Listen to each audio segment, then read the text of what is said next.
बिस्मिल्लाहिर्रहमानिर्रहीम, अस्सलाम वालेकुम।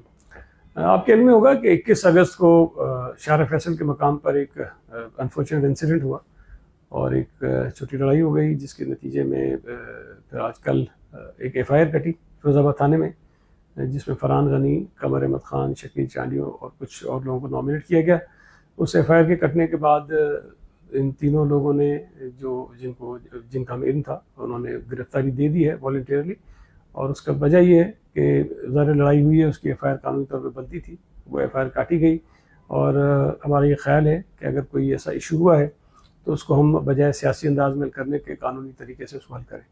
मैं इस हवाले से उन तमाम दोस्तों का, पार्टी अहदेदारान का, पार्टी कारकुनान का बहुत मशकूर हूँ जिन्होंने फ़ोन किए हैं, जिन्होंने रब्ते किए हैं, जिन्होंने मैसेजेस किए हैं, जिन्होंने मुलाकातें की हैं और अपनी हमदर्दी का इज़हार किया है।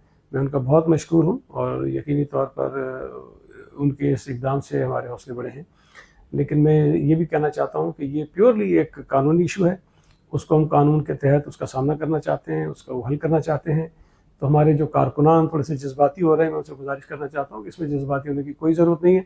मुझे उम्मीद है इंशाअल्लाह ताला बहुत जल्द इस मसले को कानूनी तौर तरीके से हम हल कर लेंगे और ये मसला ख़त्म हो जाएगा। मैं एक मरतबा फिर उन तमाम दोस्तों का, कारकुनों का, शहरियों का, दोस्तों का बहुत मशकूर हूँ जिन्होंने इस पर हमारे साथ इज़हार हमदर्दी किया है और मैं इसकी बहुत कदर करता हूँ।